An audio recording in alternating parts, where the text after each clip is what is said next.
nous sommes à nouveau en Alsace aujourd'hui avec la source de vie. Lors de notre précédente émission, nous avons vu naître et se développer les communautés juives du bassin rhénan et plus particulièrement de la région alsacienne.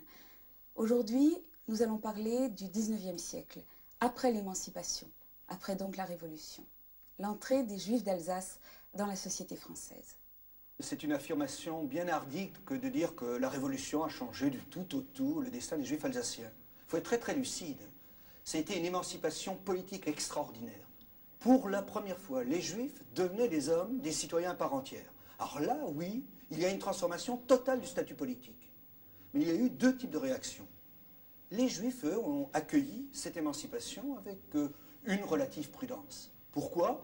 Eh bien parce qu'ils craignaient d'être obligés de s'assimiler. Et effectivement, il y avait bien cette optique assimilatrice, puisque on disait tout pour le Juif en tant qu'individu, mais rien pour les Juifs en tant que nation, c'est-à-dire en tant que culture. Et ils ont eu peur, en s'engageant dans ce processus, d'être obligés de s'assimiler, de disparaître, de refaire le service militaire pendant des années et des années, de ne plus pratiquer la cache-route.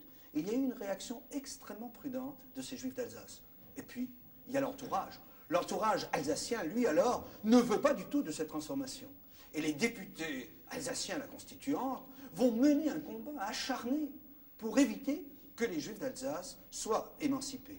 Donc, si vous voulez, il y a une rupture politique, mais il n'y a pas du tout une rupture sur le plan social, sur le plan culturel. Les Juifs ne vont pas être admis à la fin du XVIIIe siècle dans la société alsacienne.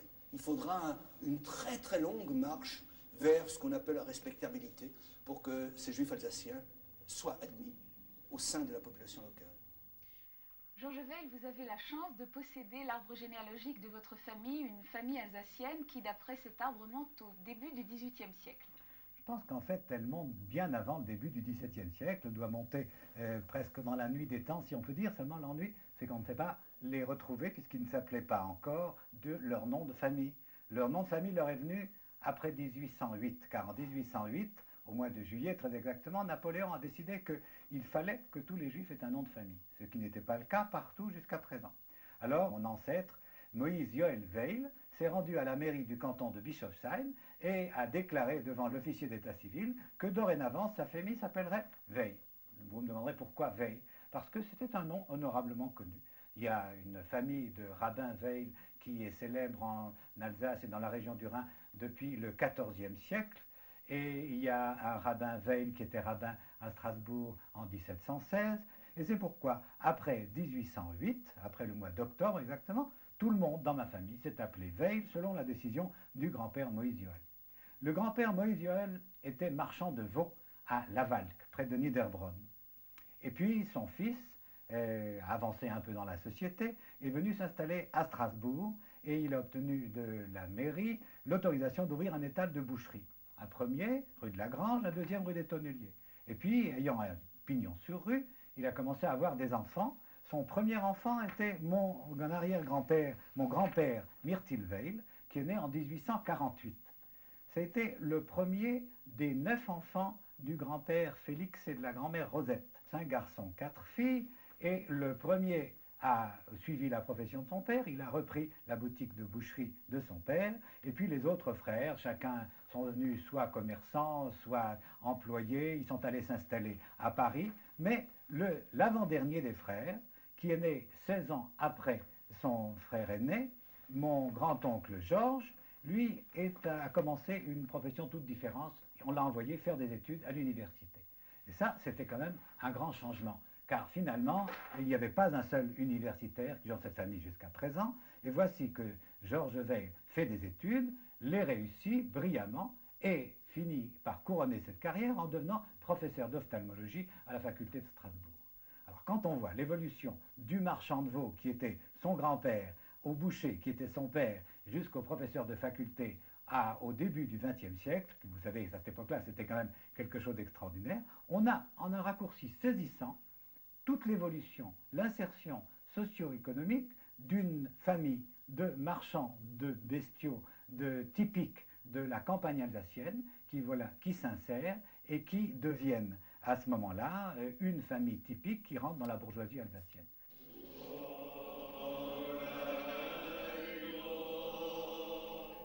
Dans la bourgeoisie alsacienne, certes, mais aussi dans la bourgeoisie tout court, et souvent en quittant le judaïsme. Sur les 300 personnes que compte l'arbre généalogique de George Weil, la plupart a perdu tout rapport avec le judaïsme, soit par l'éloignement naturel, soit par la conversion. Il est vrai que 22 d'entre eux vivent en Israël. Cela au moins semble préserver de la déjudaïsation qui frappa au XIXe siècle tant de juifs alsaciens. L'écrivain Alexandre Weil, né dans ce petit village, Schirhofen, village à majorité juive au demeurant, est un exemple remarquable des relations ambiguës que certains juifs entretenaient avec la société de leur enfance. Monté à Paris, où il devint une figure marquante de la littérature et du parisianisme, il fut notamment l'ami de Victor Hugo et de Gérard de Nerval. Son œuvre, longtemps oubliée, a fait l'objet d'une savante étude due à Joël Friedman, lui-même alsacien, aujourd'hui professeur à l'université de Jérusalem. Il est né en 1811, il s'est consacré pendant toute sa jeunesse à des études juives, il voulait même devenir rabbin, mais vers l'âge de 22 ans, il a décidé d'abandonner ses études juives, de jeter Moïse et le Talmud par-dessus bord pour se consacrer aux études profanes. Ce qui fait qu'il quitte son Alsace natale et il décide de se rendre en Allemagne d'une part, puis ensuite vers Paris, où il fera une carrière dans les lettres françaises. Ce qui nous intéresse ici, certainement, c'est son côté alsacien. Il était affligé d'un fort accent teuton dont le public, ses amis, ses ennemis, Baudelaire par exemple, se moquera très souvent. Mais il rédigera un certain nombre de récits, dont des mémoires intitulées Sa jeunesse, dans lesquelles il raconte l'expérience de sa vie, plutôt de son enfance. Elles sont certainement intéressantes de par son style, un style qui a parfois beaucoup de panache, beaucoup d'humour, beaucoup d'ironie. Il y a un certain nombre de textes de pensée qui ne sont peut-être pas très intéressants du point de vue littéraire, mais qui quand même, du point de vue de l'histoire des idées, de l'histoire du judaïsme au XIXe siècle, peuvent avoir leur intérêt. Joël Friedman, Alexandre Weil a gardé pour les juifs de son village beaucoup de tendresse, ou est-il ironique dans sa description? Bien à la fois tendre et ironique. D'une part, il a gardé la nostalgie de la vie de son enfance, de la vie campagnarde d'une part, et de la vie juive de sa famille et de la communauté juive de ce petit village de Schirhofen.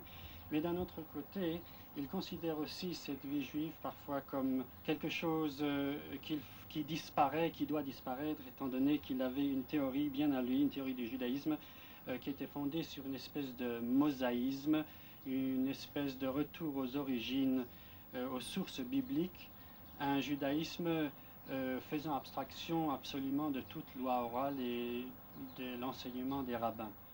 Joël Friedman, est-ce qu'on peut dire qu'à travers Alexandre Weil, on découvre un judaïsme alsacien du XIXe siècle qui cherche à s'assimiler?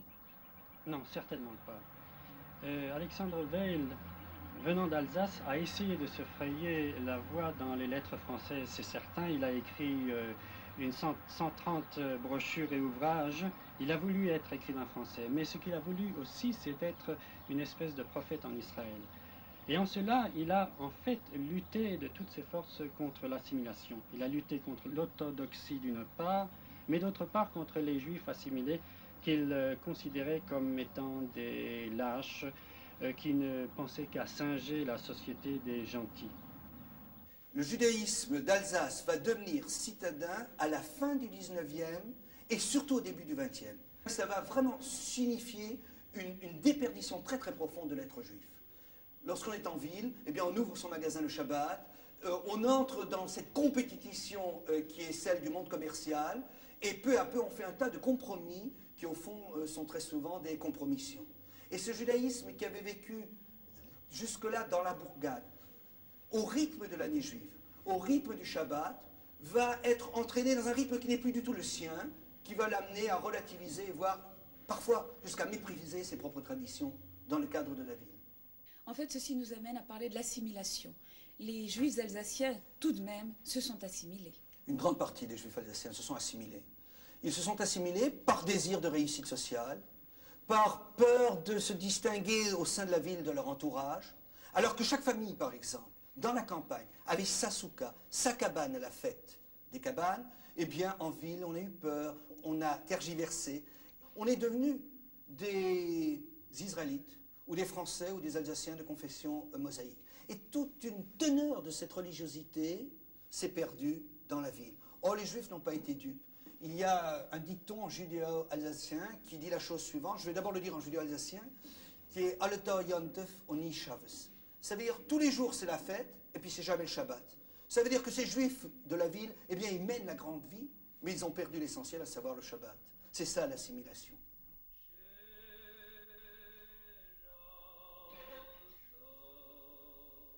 Les Juifs alsaciens ne tardent pas à jouer un rôle important dans la société française. Ainsi, plusieurs descendants de ce rabbin de campagne deviendront d'illustres écrivains ou universitaires. Nous devons ce portrait à la plume du peintre juif Alphonse Lévy, fin observateur de la vie quotidienne des Juifs d'Alsace. Il a laissé une œuvre considérable, récemment rééditée par Emmanuel Heymann, et qui constitue un véritable montage d'instantané de la vie des Juifs alsaciens au XIXe siècle.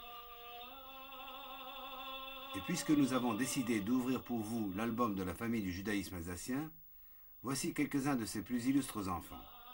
Attendez-vous à quelques surprises. Certes, vous n'ignorez pas que le capitaine Dreyfus appartenait à une de ces familles juives alsaciennes qui préférèrent émigrer plutôt que de devenir allemandes. Mais saviez-vous que le père de Léon Blum était un juif alsacien natif du village de Westhofen?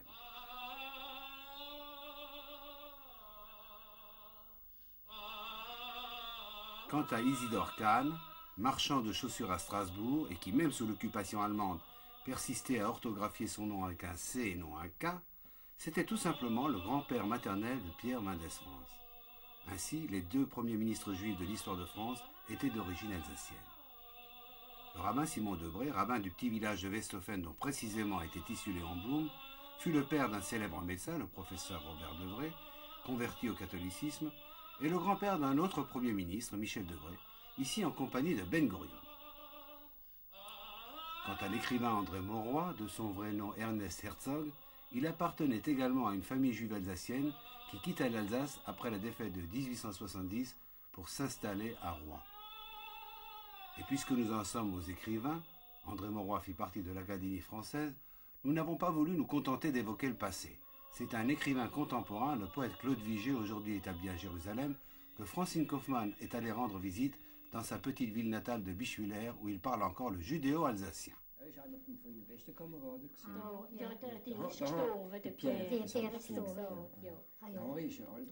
Er is al wat älter wie mir, gell?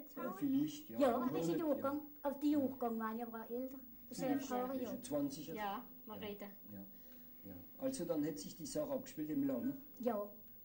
Est-ce que vous vous souvenez de mes grands-parents? Non, vous étiez Non, trop petite. non, Et je me vous vous souviens. souvenez un peu Je me de- souviens de Monsieur Strauss, Vaguement, mais... qui habitait là, à la Oui. coin, à l'étoffe. Vos parents. Il y avait Vos pas parents, ça, je un me marchand rappelle. d'étoffe. C'est ça mon grand-père. Ça, Ça, c'était un petit, un peu gros. Oui, c'est Oui, mon oui, grand-père, voilà. Jules. C'est C'était- ça, Oui, c'est oui, ce que oui, je oui, me oui. rappelle, mais très vaguement. Oui, oui. Très vaguement. C'était mon grand-père. C'était de ton grand-père. Claude Vigée, nous sommes ici à Bischwiller, dans la maison natale de vos grands-parents, Oui, et de mon père. des marchands de draps.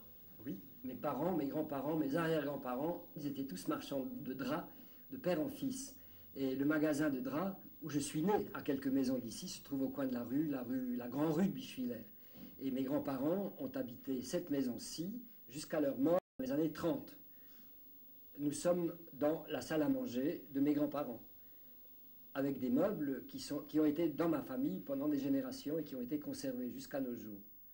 En effet, toute cette famille qui a quitté son ghetto de village au moment de la Révolution française, en 92 ou 13, a émigré du village d'abord à Haguenau, puis à Bischwiller au début du 19e siècle. Et c'est là qu'ils ont vécu et qu'ils ont vendu du drap sur 3 ou 4 générations. Mais que leur restait-il de juifs, de ce judaïsme alsacien? Ah, tout de même beaucoup. D'abord un certain humour et une façon de vivre et le respect des fêtes. Les grandes fêtes étaient encore observées non seulement chez mes parents, mais surtout chez mes grands-parents. Ils allaient à la synagogue en grande pompe les jours de fête, les sabbats plutôt rares. Et puis, bon, il y avait là une certaine tradition formelle, mais déjà du temps de mes grands-parents, la spiritualité juive, l'intériorité juive était perdue. Ce qui restait, c'était la cuisine. Alors ça, c'était très important. La cuisine juive. Et puis, une certaine sagesse épicurienne, un peu caustique. C'était des gens qui savaient vivre et qui surtout avaient horreur de tout ce qui change. Il fallait que rien ne bouge. C'est curieux parce que quand on connaît le judaïsme alsacien, on sait qu'il y avait beaucoup de colporteurs, le juif errant. Et vous avez d'ailleurs un ancêtre qui était colporteur. Oui, mais ça c'est 2 générations auparavant. Ce sont mes aïeux du côté de ma mère, qui étaient des juifs de la campagne, des juifs villageois de la région de Seebach et de Wissembourg.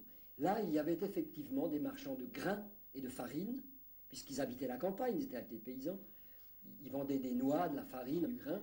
Et l'arrière-arrière-grand-père, c'est-à-dire celui qui était encore né sous l'Ancien Régime, celui-là sous Louis XVI, lui était effectivement colporteur. Et là aussi, il y a cet humour très caustique. Voilà une histoire qui m'a été racontée que mes grands-parents prétendaient avoir reçue de leurs grands-parents, donc de mon trisaïeul, qui était colporteur campagnard. Alors un jour, ce vieux colporteur rencontre un de ses condisciples, ou le fils d'un de ses amis, qui était devenu riche en ville. Et ça se passe sous Louis-Philippe, ou peut-être sous Napoléon III déjà. Bon.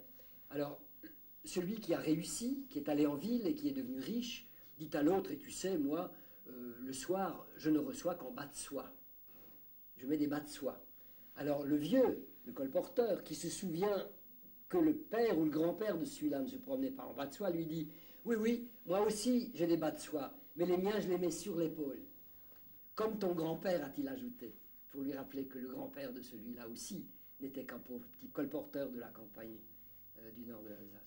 Eh bien, on vivait comme ça. Et je crois que ces gens-là avaient une grande sagesse. D'ailleurs, mon père, mon propre père, m'a inculqué également une sorte d'une philosophie profonde qui se résumait en ceci. Si c'est non, c'est non. Et il disait ça en judéo-alsacien, nit. Voilà. Donc il savait renoncer, n'est-ce pas ? Il savait accepter les limites de sa condition. Je crois même que c'était leur plus grand talent. Ils acceptaient un peu trop vite. Mais c'est une famille très curieuse. J'ai la photo de mon arrière-grand-père et de mon arrière-grand-mère qui ont vécu ici avant mes grands-parents. Très pittoresque. Alors là, on voit que le ghetto n'est pas loin. Oui, le regard est très juif. Il s'appelait Josué Michel. Et mon nom hébraïque, que j'ai eu de mon arrière-grand-père, c'est Yehoshua. Donc je tiens mon nom hébraïque, Yehoshua, de mon arrière-grand-père, dont vous avez la photo en main. Cet arrière-grand-père était un petit marchand de draps, un petit commerçant, un petit boutiquier, ici à Bischwiller. Et c'est de cette branche illustre que je suis sorti. Mais son frère, qui s'appelait Joseph, son frère a fait une carrière extraordinaire. Il est devenu consul de France à Vienne, en Autriche, puis je crois qu'il a fini ambassadeur de France sous Napoléon III. Ça, c'est la partie de la tribu qui a émigré, comme nous disons ici, à l'intérieur, n'est-ce pas ? Ce Joseph, il a quitté l'Alsace, mais bien avant 71, bien avant la guerre franco-prussienne, et il a fait une grande carrière à Paris. Et son fils, si je ne me trompe, son fils, Paul Strauss, a eu également une carrière extraordinaire, puisqu'il était ministre de la Santé nationale, sous Poincaré, oui, dans les années 20, était ministre de l'Hygiène et sénateur de la Seine. Vous parlez judéo-alsacien encore ? Ah oui, moi je le parle encore. Je l'ai appris de mon grand-père maternel, celui qui vient du village et qui était marchand de grains. Parce que les juifs villageois sont restés bien plus traditionnalistes que ceux des petites villes. Mes grands-parents paternels, ceux qui ont vécu dans cette maison, ne parlaient plus le judéo-alsacien. Ils en savaient encore quelques bribes qu'ils mélangeaient au dialecte alsacien commun et au français qu'on parlait le dimanche. N'est-ce pas ? On parlait en français de parade, qu'on appelait le français du dimanche. Quand on avait, comme on disait, de la visite, alors on sortait le français. Ça n'arrivait que 3 fois par an, ça, ou le dimanche. Mais mon grand-père maternel, dont voici la photo prise le jour de ses noces en 1879, avec sa femme, ma grand-mère Sarah. Notre grand-mère Sarah, puisque étant cousins, nous avons les mêmes grands-parents. Cousin et époux. Cousin et époux, évidemment, oui. Ce sont nos grands-parents, Léopold et Sarah. le jour de leurs noces en 1879. Ils sont beaux. Ah, ils étaient très beaux, mais ce sont des juifs de la campagne, ceux-là, des juifs de village, de Sébar. Et eux ne parlaient, surtout dans leur jeunesse, que le judéo-alsacien. Et c'est de mon grand-père maternel, Léopold, que vous voyez là, que j'ai appris à mon tour, dans mon enfance, le judéo-alsacien. En judéo-alsacien, l'antisémitisme s'appelle Riches. Riches, oui, c'est ça. Riches, exactement, oui. Et un antisémite, c'est un Riches bonum, c'est-à-dire une tête de méchanceté, littéralement. Riches bonum. Eh bien, il faut dire qu'à Bischwiller, pendant toute cette période que j'ai connue, Bischwiller était une des rares petites villes en Alsace où l'on est beaucoup moins souffert de cela qu'ailleurs. Il y a toutes sortes de raisons à cela. D'abord, l'influence très forte des idées révolutionnaires, depuis la Révolution française, une espèce de progressisme. Et puis, c'était une petite ville ouvrière. Je crois qu'elle était moins conservatrice, moins obscurantiste aussi que les autres villes d'Alsace, à travers le XIXe siècle. Et quant à moi, toute mon enfance, je l'ai vécu ici jusqu'à 17 ans, eh bien, la plupart de mes copains étaient chrétiens. Et je n'ai pas personnellement souffert de persécution ou même d'injures ou d'humiliation du tout pendant toutes ces années. Je crois que Bischwiller était un petit paradis pour les Juifs. Et cela a des causes historiques. Et puis, vous viviez à Strasbourg, dans la haute bourgeoisie de Strasbourg d'ailleurs. Ah oui, on voit que la grand-mère maternelle d'Élie, ça c'était ce qu'on appelle en alsacien Pesserilite, c'est-à-dire des gens bien.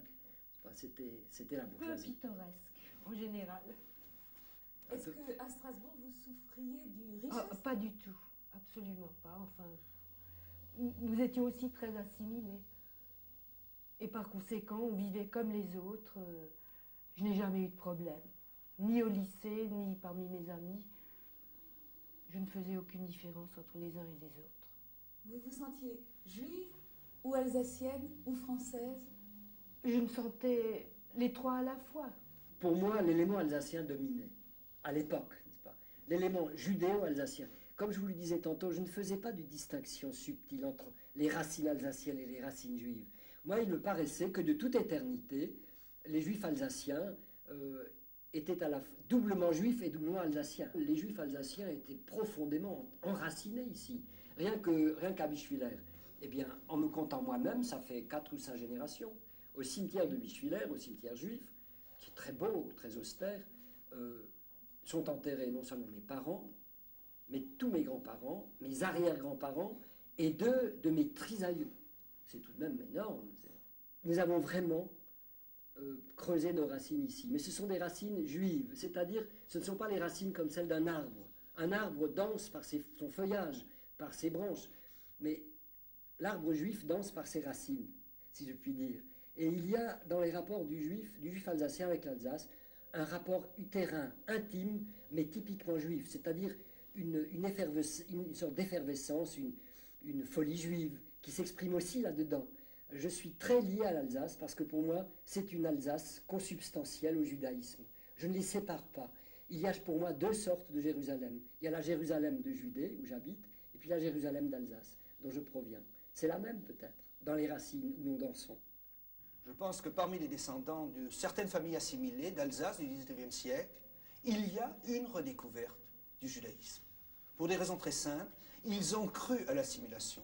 Ils ont cru à un humanisme général. Ils ont voulu à tout prix se fondre dans ce modèle obligé. Et ils ont découvert qu'il y avait là une impasse, qu'ils faisaient fausse route, que leur générosité débouchait parfois sur la barbarie. Alors, ils sont revenus pour retrouver à l'intérieur du judaïsme d'Alsace des forces vives qui leur permettent de faire face aujourd'hui. Souvent, ils sont beaucoup plus exigeants que l'étaient leurs parents, leurs grands-parents. Ils ne se contentent plus d'un espèce de judaïsme tiède.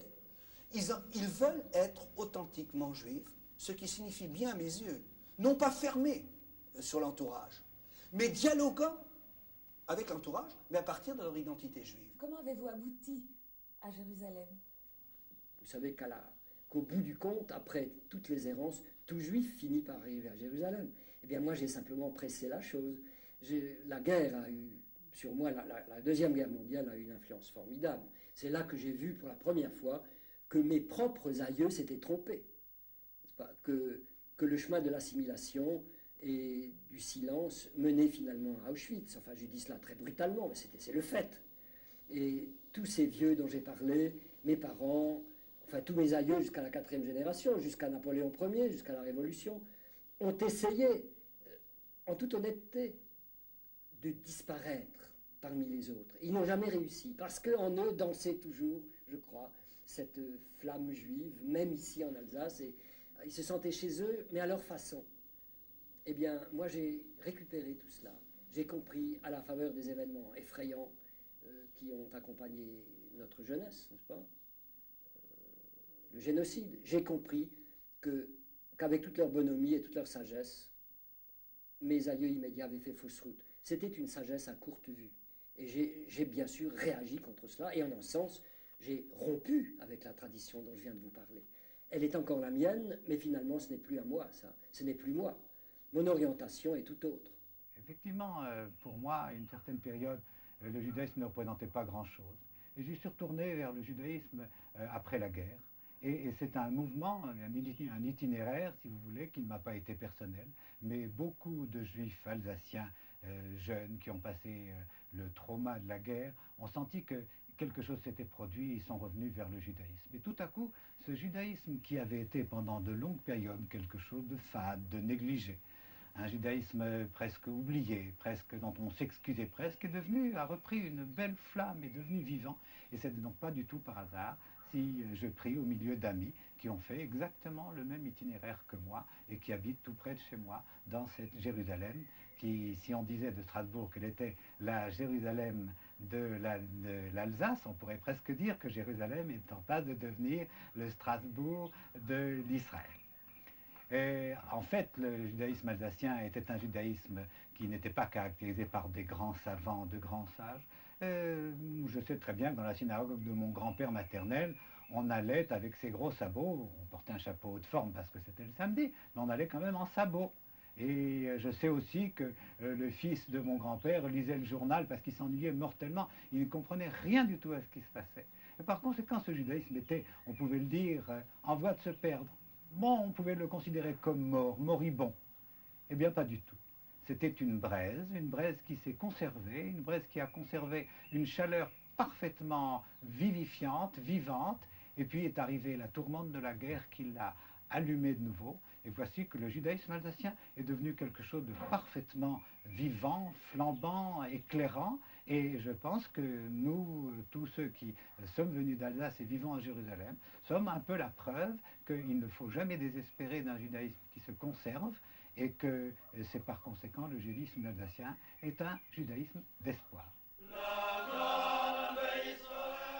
Les enfants de Georges Weil, aujourd'hui citoyens israéliens, se souviendront-ils de leur patrie alsacienne aussi longtemps que les juifs alsaciens avaient, eux, gardé le souvenir de leurs ancêtres les Hébreux? Nul ne peut le savoir. Mais la civilisation judéo-alsacienne reste aujourd'hui encore très vivante dans la mémoire de ceux qui l'ont connue ou découverte. À propos de découverte, nous ne vous avons présenté aujourd'hui que les juifs des villes, mais les communautés alsaciennes les plus originales et les plus hautes en couleur, c'étaient celles des villages, celles de ces juifs à sabots dont nous parlait Georges Weil. Dans 15 jours, nous les découvrirons.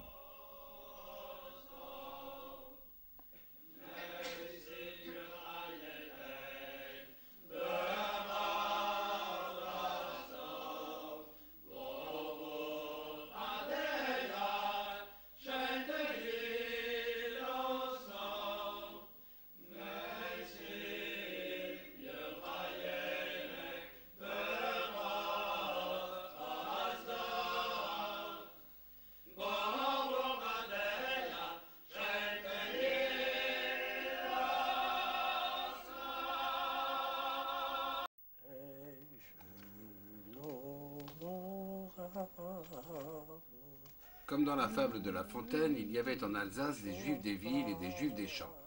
Ces derniers, qui vivaient dans de petits villages, constituaient les représentants les plus typiques de la civilisation judéo-alsacienne. Marchands de bestiaux, colporteurs, petits commerçants, ils peuplèrent jadis les romans d'Erckmann-Chatrian. Au XXe siècle, du fait de l'urbanisation puis de la guerre, les communautés rurales ont pratiquement disparu. Quelques juifs des campagnes sont cependant restés jusqu'aujourd'hui fidèles à leur terroir. Ici, à Mutzig, Francine Kaufmann a rencontré quelques authentiques survivants de ce judaïsme haut en couleur, notamment par sa langue, le judéo-alsacien. Ah, moin Hochberg, Geit. Bei dir, ne? So, Familie, alles in Ordnung? Und die Basmatens, ganz auch? Master. Ja? Ich habe jetzt die Kühe gelügt. Was es kostet? Da viel Kühe, das ist auch nicht wie aufgegeben, Ja, wie es Kischlen der Es ist da ja eine meestefach genügend. Das ist auch nicht wie Es ist da ja eine genügend. Die geht auf wie es Kischlen der Pfanne und haben ihre Sprache. Kischlen der Pfanne, bühren mich herum jetzt. Oh, der Kischlen mehr. Monsieur Wolf, Monsieur Kahn, vous parlez souvent judéo-alsacien entre vous? Quand on se rencontre, oui. Est-ce que c'est votre langue maternelle? C'est notre langue maternelle. Et qui emploie encore le judéo-alsacien en Alsace? Les vieux juifs. Il en reste beaucoup? Pour certains gens, il en reste beaucoup de trop. Et est-ce que vos enfants comprennent le judéo-alsacien? Ils le comprennent, ils savent l'allemand, parce que qu'est-ce que c'est le judéo-alsacien? C'est un vieil allemand du 15e siècle, n'est-ce pas? Quand ils sont partis pour la Pologne, n'est-ce pas? Ils parlaient l'allemand, ils venaient de Franconie. Et après, il y a des mots yiddish, hébreu dedans et tout. Et il n'y a plus que les vieux qui le parlent. Ça, c'est le résultat. René Wolf, est-ce qu'il y a des proverbes, est-ce qu'il y a des dictons que vous employez dans la vie quotidienne en judéo-alsacien? Ja. Par exemple? Schwalm bringt kein Sommer. Ça veut dire? Il faut que je parle, oui, en français. Expliquez en français. Ça veut dire une hirondelle n'apporte pas le printemps. Écoutez, à la guerre de 14, n'est-ce pas, les Allemands étaient tout le temps en train de gagner. Alors, un jour, ils prenaient Charleville, un autre jour, Charleville haben wir eingenommen, Messier haben wir eingenommen. Alors, il y avait un vieux juif qui a dit, on aimait ce Maschine, hein, das werden wir auch noch einnehmen. Il faut dire que Maschine, ça veut dire une mot rapide. Et ça, c'est l'humour judéo-alsacien? Oui, c'est l'humour alsacien. Et puis, ça se passait à Osthofen. Il y avait des gens qui ont changé de maison. Alors, quelqu'un de la parenté est venu pour voir. Et la serrure ne marchait pas bien. Alors, ils entraient, ils ont fait leur course, ça veut dire ils lui ont servi quelque chose à boire et à manger. Et puis, ils lui ont demandé, qu'est-ce que tu dis de notre maison? Alors, elle a dit, un Haus wie ein Schloss. Ça veut dire une maison comme une serrure. Tu comprends l'astuce? La serrure ne marchait pas, alors ils lui ont demandé la maison, il a dit la maison est comme la serrure. Un Schloss, c'est aussi un château. Alors ils croyaient qu'ils avaient un château, n'est-ce pas? Un Haus wie ein Schloss. Frédéric Raphaël, est-ce qu'il vous arrive d'utiliser encore aujourd'hui des dictons ou des proverbes, ou des mots typiques en judéo-alsacien? Pour sûr, il m'arrive, pas constamment, mais très très souvent, d'utiliser des mots, des dictons, des sentences en judéo-alsacien, et que je n'arrive pas à traduire en français. C'est elles qui viennent spontanément, parce qu'elles traduisent spontanément tout ce que je ressens à ce moment-là, alors que lorsque je passe par le français, je suis obligé de faire une périphrase qui explique ce que j'ai voulu dire dans cette formule souvent ramassée. Il y a là aussi pour moi une espèce de connivence avec d'autres juifs alsaciens, où on se comprend en quelque sorte à demi-mot. Pas besoin d'exégèse, pas besoin de développement. Il suffit qu'on fasse allusion, tel mot, telle sentence, et l'un et l'autre, nous savons parfaitement ce que nous ressentons en ce moment-là. La plupart des marchands de bestiaux parlaient judéo-alsacien. C'était d'ailleurs le dialecte ou la langue qu'on parlait dans les villages juifs. C'était le judéo-alsacien, le Yiddish-Deutsch, était d'abord, avant d'être la langue des commerçants juifs, c'était la langue de la maison. C'était la langue de l'intimité. C'était de la langue dans laquelle on exprimait ses sentiments. C'était la langue de l'entre-soi. C'était elle qui était connotée, chargée de chaleur, d'affection. Dehors, on parlait la langue des gentils, Goyimlich, c'est-à-dire l'alsacien. Et puis, quand on avait de l'ambition, et qu'on envoyait les gens au collège, les jeunes au collège, alors là, ils apprenaient ou le français ou l'allemand, qui était la langue un peu de la réussite sociale. Et j'ai moi beaucoup de regrets que cette langue judéo-alsacienne, je dis bien langue, parce que c'était une langue totale, soit en train de disparaître. Elle était aussi, il faut bien le reconnaître, la langue de la complicité entre les commerçants. Quand on voulait que l'autre ne comprenne pas bien, eh bien, l'autre non-juif ne comprenne pas, on s'interpellait en judéo-alsacien. J'ai vu de mes propres yeux mon grand-père grimpait à l'échelle pour chercher un rouleau de drap, et ma grand-mère, voyant entrer dans le magasin un personnage douteux, malhonnête, appelant mon grand-père par une expression convenue, « Jules, descends vite, apporte l'article DLG ». L'article DLG, c'était les initiales de l'expression judéo-alsacienne « Das Lutherganft », cette canaille vole. Et mon grand-père, entendant ça, redescendait l'échelle 4 à 4 pour surveiller le voleur. Claude Vigée, vous utilisez le judéo-alsacien parfois dans vos écrits. Est-ce que vous n'avez pas l'impression d'être un écrivain pour lecteurs en voie de disparition? Enfin, je l'utilise très rarement. C'est une langue morte. C'est une langue aussi rare que le sanskrit ou les hiéroglyphes de l'Égypte ancienne. Bien sûr, aujourd'hui, c'est une langue presque oubliée. Personne ne la parle plus, sauf quelques vieux, ou alors des gens qui font des études spécialisées là-dedans. Bientôt, on fondera des chaires du judéo-alsacien, comme des chaires d'Inca, de Maya ou d'Aztèques. Ce sera très curieux. Nous avons vu que les Juifs étaient surtout prêteurs sur gage, qu'ils avaient très peu de métiers qui leur étaient ouverts. Quels sont les principaux métiers juifs au XIXe siècle? Les principaux métiers des Juifs au XIXe siècle, de ces Juifs établis dans la campagne, sont des métiers d'intermédiaires. Ce sont des petits marchands de bestiaux qui font l'intermédiaire entre le fermier, le paysan, le boucher. Ils sont souvent d'ailleurs bouchers eux-mêmes également. Ce sont les marchands de terre, ce sont les petits colporteurs qui battent à longueur de semaine la campagne. Ce sont des métiers, somme toute, de petites gens, de pauvres gens. Et je dirais qu'à la limite, ce type de métier itinérant entretient en Alsace le mythe du juif errant. Frédéric Raphaël, votre propre père était marchand de bestiaux, je crois. Qu'est-ce qu'il vous disait de son métier? Mon père vivait son métier dans une totale ambiguïté. Il en voyait à la fois le côté sombre. Le côté sombre, c'est cette espèce de mépris qu'il ressentait parfois, le tutoiement des gamins, le fait d'être parti tout le temps, de manger pratiquement rien dehors. Il emportait sur ses vieux jours sa canette à l'extérieur. Donc une espèce de fragilité, le fait d'être pas beaucoup chez lui. Mais en même temps, et c'est ça toute l'ambiguïté, il avait des rapports avec les paysans qui étaient des rapports de confiance tout à fait extraordinaires. Si vous voulez, le plus grand honneur d'un marchand de bestiaux comme mon père, c'était, et ça se résume dans une phrase en judéo-alsacien, je vous la cite, tant pis, « Ich bin dargefeit goyim ». Ça veut dire « je suis bien vu, je suis estimé chez les goyim », chez les non-juifs. Être bien estimé par les non-juifs, c'était peut-être pour lui la réussite suprême, beaucoup plus que se faire de l'argent et devenir un gros marchand de bestiaux. Il n'est jamais devenu un gros marchand de bestiaux. Et ceci m'a beaucoup frappé, parce que le type de relation de confiance qu'il a établi avec les paysans, mon grand-père allait souvent dans les mêmes fermes, mon arrière-grand-père allait, un tas de secrets de famille, un tas de conseils transités par le juif. On mariait rarement sa fille sans demander l'avis du marchand de bestiaux juif que l'on connaissait bien.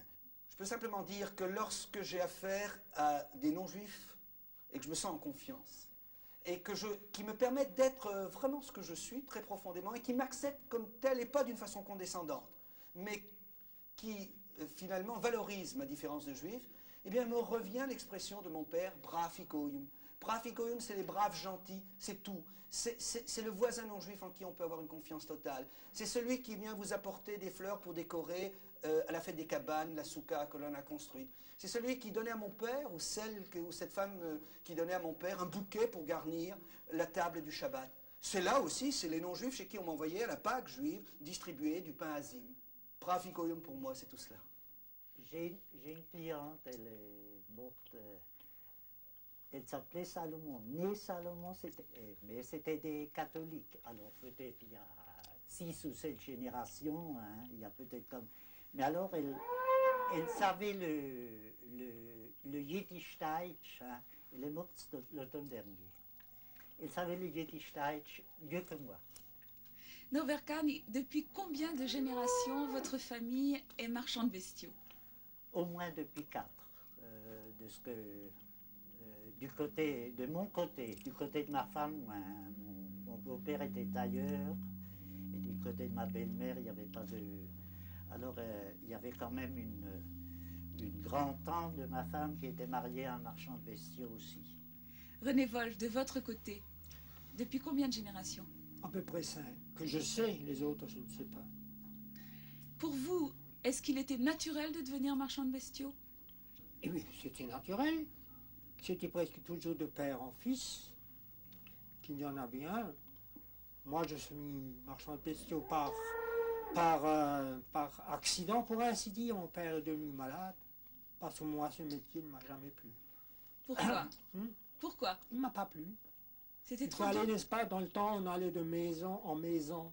On demandait, vous n'avez rien, vous n'avez pas de bête à vendre ou à acheter, c'est pas...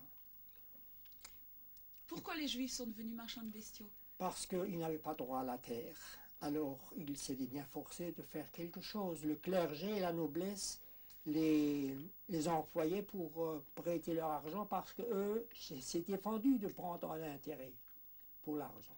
Alors, ils avaient les Juifs qui étaient là. Est-ce qu'encore aujourd'hui, au XXe siècle, après la Seconde Guerre mondiale, les Juifs prêtent à intérêt? Il y a de grandes banques maintenant, on n'a plus besoin de Juifs. Non, Il y a mais- des caisses, n'est-ce pas? Écoutez, moi, c'était un peu près pareil. En 1935, mon père est tombé malade. Ça fait que j'ai pris la succession un peu à contre-cœur. C'était un métier assez dur. Le marché de Saverne, dans le temps, il commençait en été à 6 heures du matin. Hein. Alors nous partions, ma femme m'accompagnait à 3 heures du matin en camionnette et on ramenait 2-3 genissons de Rasmont-Béliard parce que j'avais des demandes ici. Dans mon jeune âge, j'ai encore fait beaucoup à pied, n'est-ce pas? Même encore de 45 à 52. Des fois, on avait un wagon, des fois, il y avait encore la pénurie ferroviaire. Alors, j'ai encore fait 30 kilomètres dans une journée à pied avec des vaches. Alors, c'est que les vaches, des fois, elles n'étaient pas habituées, ce n'étaient pas toutes des bêtes d'herbage. Des fois, elles se couchaient au bord de la route, n'est-ce pas, sur la banquette. Eh bien, il fallait attendre qu'elles... Vous n'êtes pas, vous, devenu marchand de bestiaux? Non, très franchement, j'avais qu'une envie, c'était de m'en sortir. J'avais qu'une envie qui était de réussir autrement. Pourquoi? Parce que c'était une vie extrêmement dure. Mon père se levait généralement à 4 heures du matin et rentrait très tard le soir. Il faisait des kilomètres et des kilomètres à pied dans la montagne, dans la forêt, par tous les temps. C'est une vie qui me paraissait rude. Il faut être aussi honnête, je crois que j'aurais très mal supporté une espèce de condescendance parfois, de mépris parfois. J'étais plus exigeant, j'étais plus révolté et j'avais envie de m'en sortir. Mais je crois que maintenant, en étant urbanisé, en étant pris un peu dans ce style de rapport factice qu'entretient la ville, j'ai parfois des regrets en me rappelant ces relations profondes, ces relations chaleureuses qu'avaient mes parents avec leur entourage. Si je me souviens, si vous voulez, au mois de mai, au moment où nos voisins allaient à l'office du soir, pendant le mois de Marie, eh bien, nous allions, nous, à l'office de l'Omer, de la période juive entre la Pâque et le don de la loi, et tout le monde se retrouvait dans la rue. Les voisins étaient sur nos bancs, les enfants jouaient ensemble. Il y avait là une convivialité, il y avait là une chaleur des rapports que je n'ai jamais pu retrouver dans l'espace urbain. René Wolf, est-ce qu'on considère le métier de marchand de bestiaux comme bekoved, c'est-à-dire honorable? Ici, oui, en Alsace, sur le Tourbehof, il y en avait énormément, n'est-ce pas? Et quels étaient les rapports avec les non-juifs? Avec les non-juifs, tu sais, un commerce avec un article vivant, c'est très difficile parce que tu peux avoir la meilleure bête et demain elle est malade. Alors évidemment, quand elle tombe malade, on dit c'est le juif. Monsieur Kahn, vous êtes conseiller municipal de Moutzik. Cela signifie que les non-juifs vous respectent. En 77, on est venu me forcer la main. On est venu à 10 reprises pour que j'aille sur une liste. Je ne pensais pas être élu. C'est une preuve qu'il n'y a pas tellement d'antisémitisme à Moutzik, vous voyez. Le maire, il m'a une fois dit, Monsieur Kahn, vous nous posez des cols, la 3e ou 4e séance du conseil municipal. Alors je lui ai répété qu'un de mes clients a dit qu'il avait des garnitures d'oreilles comme on en met aux chevaux et qu'il voulait m'en faire cadeau pour que je puisse mieux rocher la terre. Mais je lui ai répondu, vous savez, monsieur le maire, les Mutzigeois ne m'ont pas élu au conseil municipal pour que je fasse uniquement comme ça. Monsieur Monsieur Wolf, est-ce qu'à Kolbsheim, il y a des juifs au conseil municipal? Non, il n'y en a plus. Mais dans le temps, et dans le temps allemand même, n'est-ce pas, il y avait, à Kolbsheim, il y a des protestants, des juifs et des catholiques. Alors, chaque confession, la confession juive aussi, il fallait un homme qui était élu, qui était toujours élu.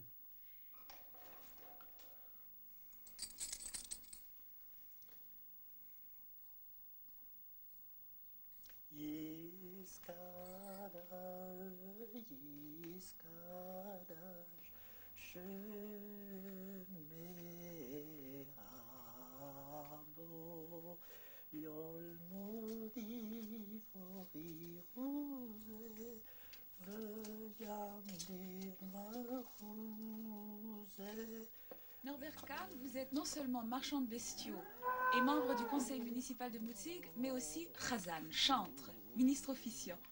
Vous avez appris le métier? Je suis plutôt amateur. D'abord, nous avions un Razan qui est mort en 31-32, M. Marx. Je crois que c'est déjà celui-là qui avait appris à plusieurs la Haftara. J'ai dit la première Haftara en 1931 à 11 ans. Et alors au Yom Tov, nous faisions la chorale pour le Ausheben, vous voyez, pour la sortie de la Torah. Il y a combien de juifs qui viennent à la synagogue à Mutzig? Il n'y en a plus que 3 ou 4, malheureusement. Le combat va bientôt cesser, faute de compagnons. Mais toutes les fêtes, tous les Yom Tov, vous avez un office? C'est-à-dire, au Yom Tov, nous faisons en collaboration avec Molsem et Rosem.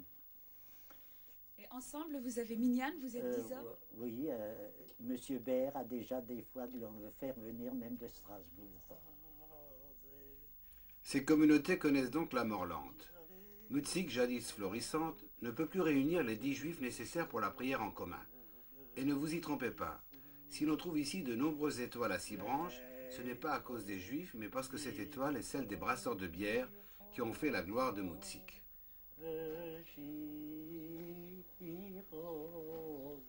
Tout près de Mutzig, le problème est le même dans une autre communauté qui fut l'une des plus glorieuses du judaïsme alsacien à la fin du Moyen-Âge, Rosheim.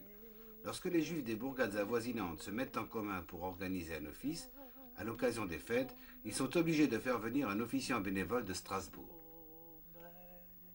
Dans de nombreuses communautés en Alsace, à la suite de la défection vers les villes, on s'est retrouvé très souvent à des nombres très restreints dans la communauté, dans les communautés. Et ici, par exemple à Molsheim, nous n'avons absolument pas Minyan, nous nous retrouvons 3, 4, et grâce à l'aide de l'apport de la communauté de Mutzig voisine, comme on voit là-bas d'ailleurs, et des communautés voisines également, telles que Rosheim, Griesheim et j'en passe, nous arrivons à réunir un Minyan à l'aide parfois de certains apports strasbourgeois.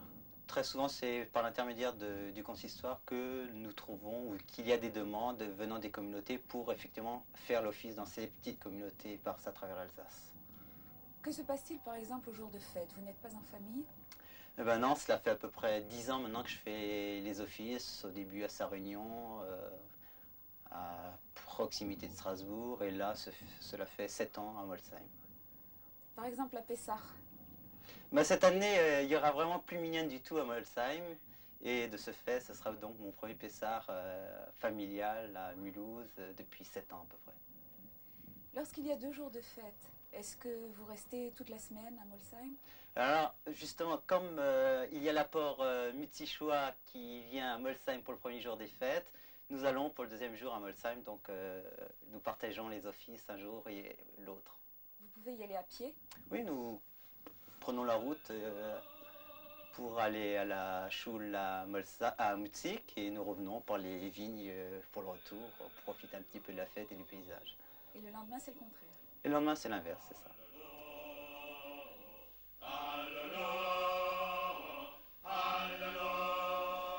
En se fédérant, certaines petites communautés arrivent donc encore, mais pour combien de temps, à survivre et à faire fonctionner à tour de rôle des synagogues jadis pleines.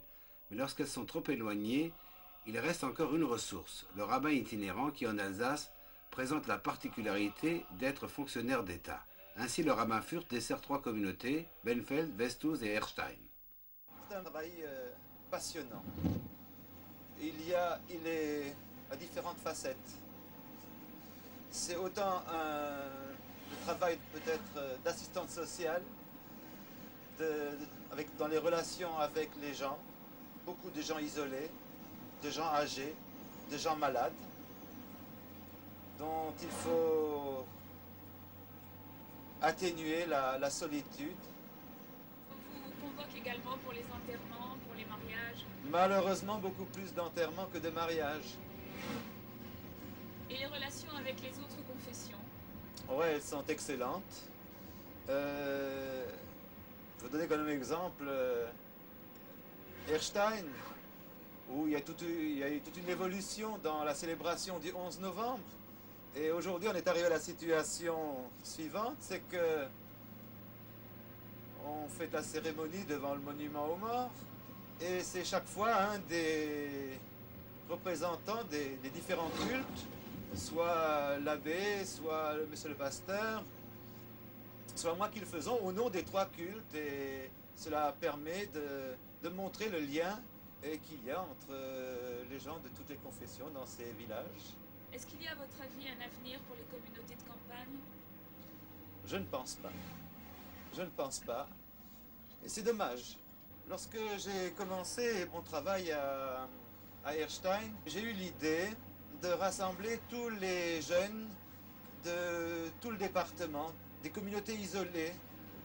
Et on est arrivé jusqu'à réunir jusqu'à 80 jeunes. Et je me rappellerai toujours qu'il y a une jeune fille qui m'a dit « Oh, c'est la première fois que je rencontre un garçon juif. »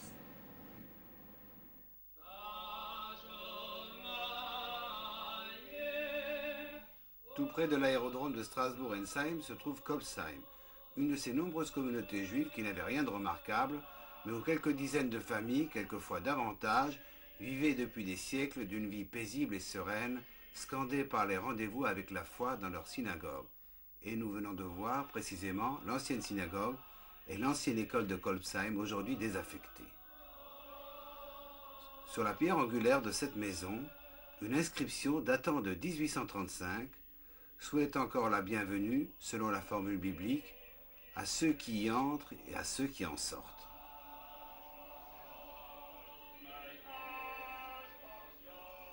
En face de cette maison, et c'est la raison de notre venue à Kolbsheim, habite la famille Wolf, établie ici depuis 4 générations.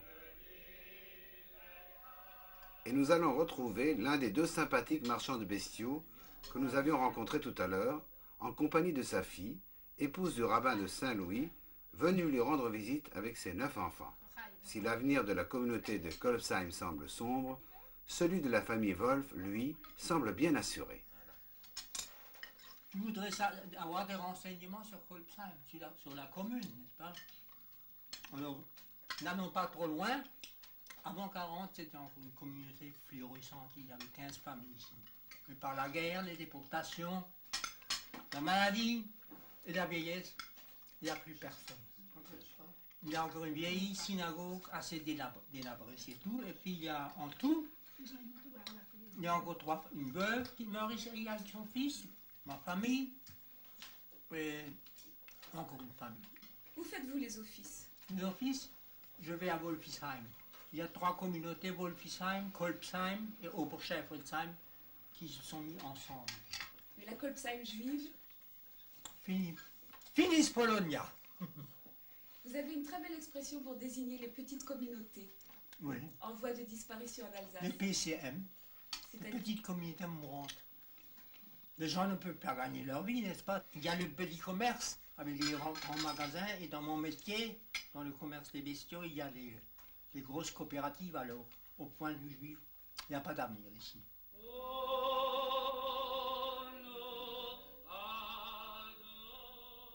C'est malheureusement vrai, mais M. Wolf, qui aime les citations latines, aurait pu ajouter « Non omnis moriar », je ne mourrai pas tout à fait.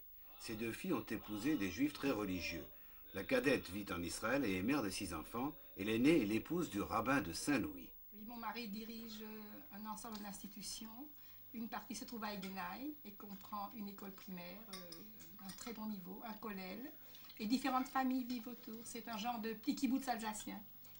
Et la deuxième yeshiva qui vient de s'ouvrir à Saint-Louis s'appelle Ora Talmud et groupe une dizaine d'élèves avec également un très bon niveau. Je crois que c'est la seule yeshiva, monsieur le rabbin Meyer, où il y a un noussar, c'est-à-dire un rite alsacien à l'office. Oui, c'est la seule au monde.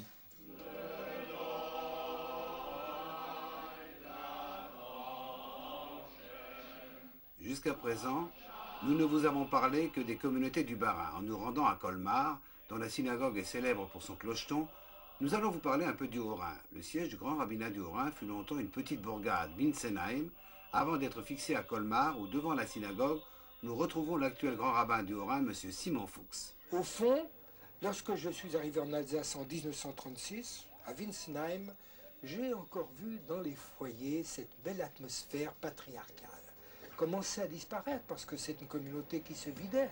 Mon prédécesseur à Winsenheim a passé toute sa vie à Winsenheim. Mais lorsqu'il y était arrivé, il y avait plus d'une centaine de familles et ces communautés de la campagne se sont vidées peu à peu. Il y avait des familles nombreuses, beaucoup d'enfants partaient, s'expatriaient parce qu'il n'y avait pas de moyens de subsistance sur place. Et puis la guerre a accéléré le processus du départ des gens de la campagne vers la ville. Et puis alors ne parlons pas de la Deuxième Guerre mondiale et des conséquences qui s'en est suivies pour certaines communautés. Vous avez autour de Colmar toute une série de communautés qui existaient encore en 1939, comme Grussenheim par exemple, Bissheim, où il y avait des communautés, il y avait des offices toutes les semaines, et évidemment elles ont été vidées. Il y a eu d'abord l'expulsion des Juifs, ils ont été exilés, ils ont été réfugiés, ils ont été déportés, puis ensuite personne n'est plus n'est venu ni retourné dans ces villages. Certaines synagogues ont été détruites à la pioche, comme celle de Hadstadt. Colmar est resté, la synagogue a servi de garde-meuble pendant la guerre.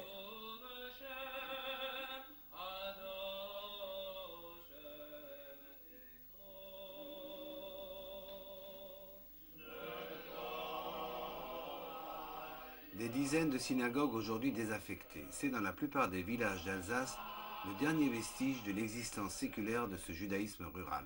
Un homme s'est attaché à en perpétuer le souvenir en consacrant tous ses loisirs à les photographier sous tous les angles. Michel Roté. Je suis très intéressé à photographier tout ce qui est vestiges juifs en Alsace, et ils sont combien nombreux. Rien dans le Bas-Rhin, on dénote au moins 80 synagogues dans différents états, c'est-à-dire certains sont transformés en fermes de village, d'autres servent de hangar ou d'autres servent de réserve à tabac, mais on dénote au moins 80 synagogues à l'heure actuelle. Et vous photographiez toutes les synagogues, leur extérieur, leur intérieur? L'extérieur, certainement. L'intérieur, selon les possibilités du coin, si l'on peut trouver encore la clé, ou parfois on peut rentrer par des portes ou des fenêtres abîmées parce qu'il n'y a absolument plus rien à l'intérieur, très souvent saccagé. À feuilleter l'album de Michel Roté, on pourrait croire que l'Alsace juive n'est plus qu'un vaste cimetière de synagogues désaffectées. Impression trompeuse. Certes, le judaïsme rural est entré dans l'histoire, mais la famille Wolf nous en donnait un excellent exemple. Les juifs des villages, déracinés de leur terroir, ont très vite repris racine dans les villes. Là, le judaïsme est aujourd'hui vivant et bien vivant. Dans quelques semaines, nous vous proposerons, avec le dernier volet de cette histoire des Juifs d'Alsace, de faire le point sur les communautés contemporaines.